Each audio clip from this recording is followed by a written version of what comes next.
and we start teaching kids and students that there is a wider world out there, that not everything that Dean Radin or Charles Tart says is wrong, that these guys are legitimate, that there are experiences that we know go beyond the material world that are true.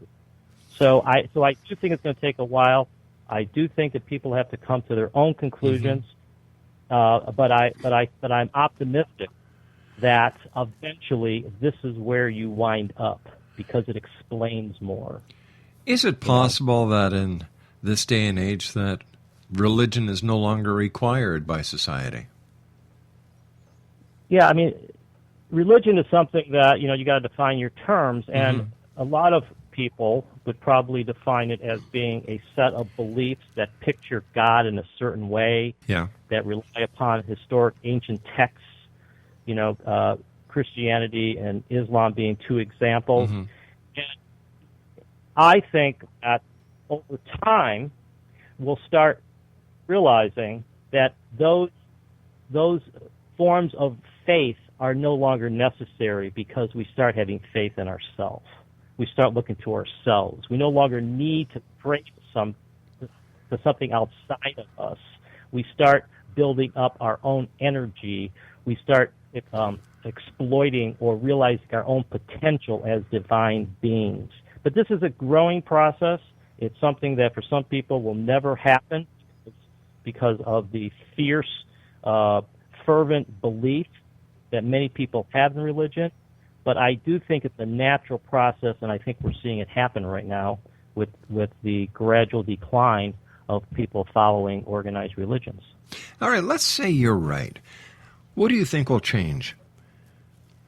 Well, I think that what happens, what I'm saying is that suppose we hold it as a scientific principle that would be as valid as the law of gravity, that we are all part of the mind of God, we are all children of God, and we are participating in the dream of God, okay, where that becomes a scientific truth.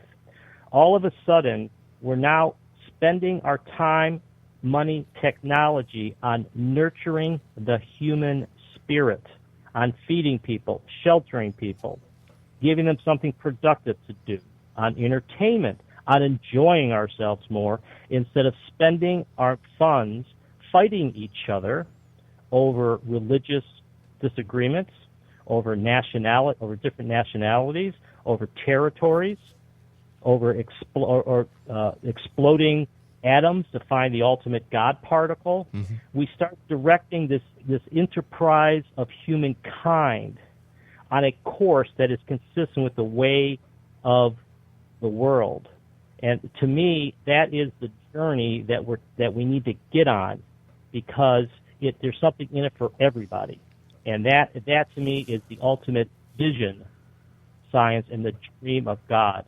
It's hopelessly romantic and idealistic, but my view is that it makes more sense and is more logical than what science is teaching us right now. What brought you to this conclusion? What was it in your life that was the catalyst for your way of thinking? I think there's two things. First of all, I have a deep driving belief and desire, a belief that there's more to the world than meets the eye. That we are not descendants of amoeba or descendants of the apes. That there's more to us. That we are really a God in progress. We're really divine beings. It's something that I strongly believe. I studied philosophy, and I saw the way that the early philosophers were going in this direction. This is where they were heading. George Berkeley, the founder of Berkeley University, and the famous 17th century British philosopher, thought that the world was an idea in the mind of God. René Descartes, one of the most famous philosophers in history, the I think, therefore I am guy, said that the world might very well be a dream, but God wouldn't let me believe in a world unless unless the world really existed. Therefore, the world must really exist. These guys were on the right path, but the findings of Newton and his use of a mechanical model to explain the workings of the physical world took over, and idealism, or the mind-first approach, got shunted to the side when nobody actually ever disproved idealism.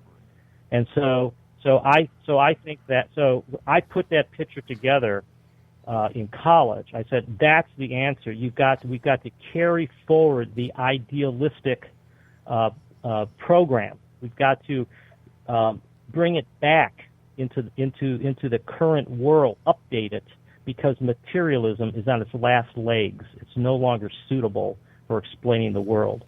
Plus, lastly, it's a personal salvation. I want to be happier. I want to live in a better world. We all want peace. Those of us from the 60s and 70s generation. That dream has never left me, and I think this is the way to do it. If it doesn't work, I'm going to give it my best shot, but I'm actually optimistic that it's going to work. So you don't think that the people who believe in their traditional religious philosophy, and there are many in that category who have no use for science, won't be happy? I think that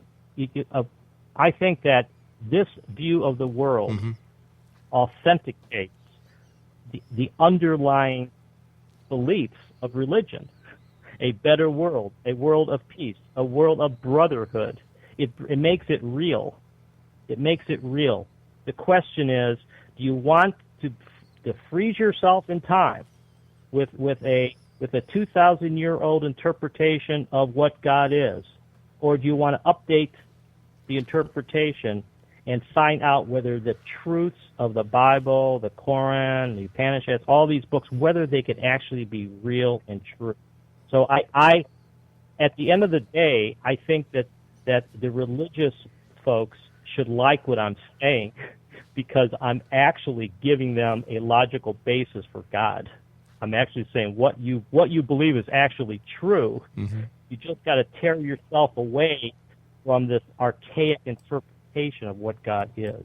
You've got to open your mind up a little bit. Read the New Testament in this light. The kingdom of heaven is upon us, is inside of us. All that stuff is true. All of it's true. All right, stand by, Philip. I've got to take my news break at the bottom of the hour. Exonation, Philip Comella is our guest. www.thecollapseofmaterialism. That's www.thecollapseofmaterialism.com. He's the author of The Collapse of Materialism, Visions of Science, Dreams of God. And I'll be back on the other side of this commercial break with the news as we continue here in the X Zone from our broadcast center in Hamilton, Ontario, Canada. My name is Rob McConnell. Don't go away.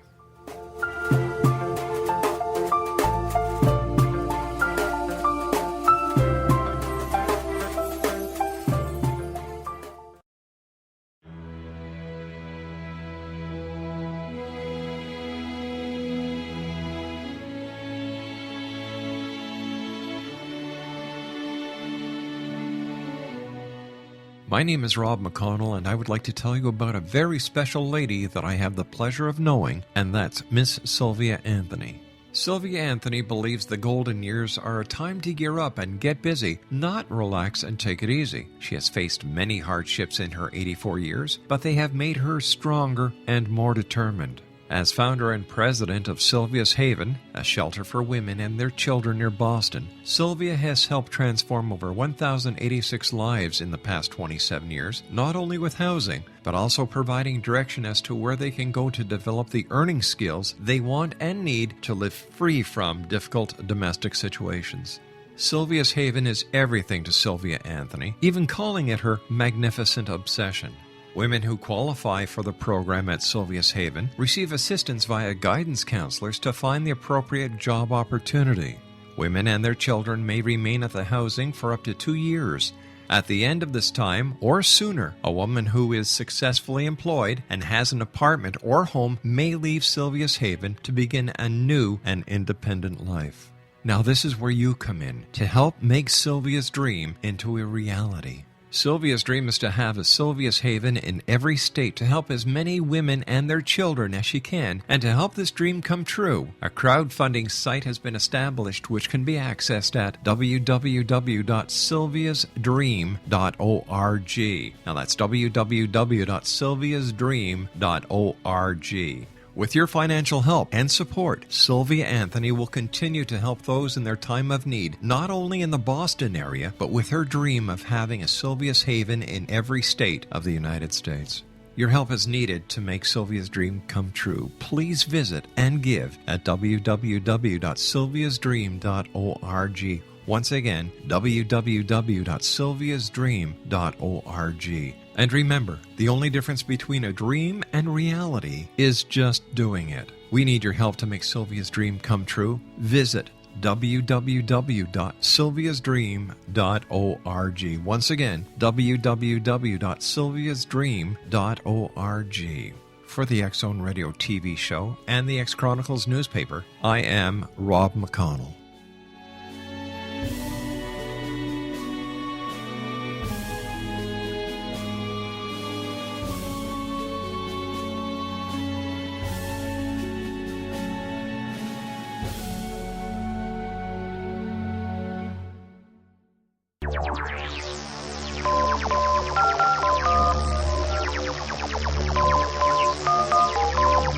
Now you can dial in to listen to the X Zone Radio Show from anywhere in the world with Rob McConnell 24/7, 365 by dialing 213-401-0080. That's 213-401-0080. If you have a mobile phone or landline, the X Zone Radio Show with Rob McConnell is now at your beck and call at 213-401-0080. That's 213-401-0080, 24/7, 365.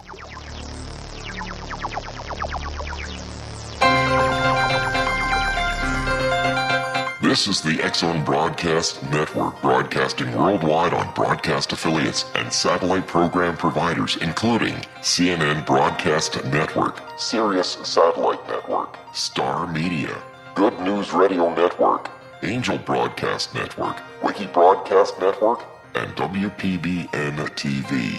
For more information on the X Zone Broadcast Network, visit us at www.xzbn.net.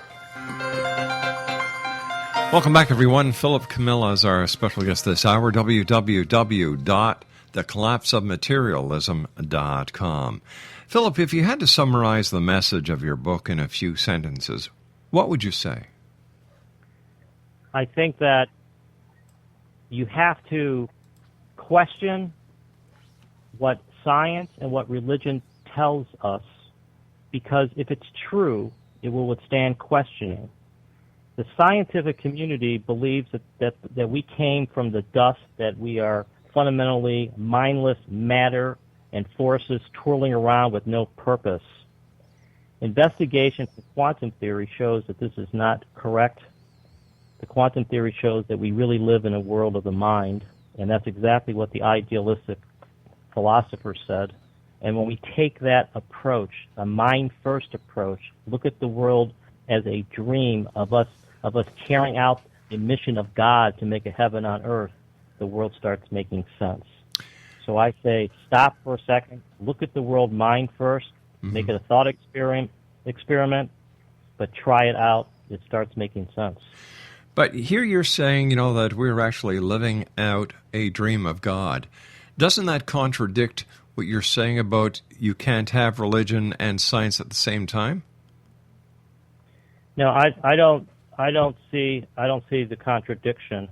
The fact of the matter is that when you accept the principle that we are living a dream, there's no longer the need to use the terms science or religion. Now, I do think that the beauty of the mind-first approach is that it leads to additional scientific investigation.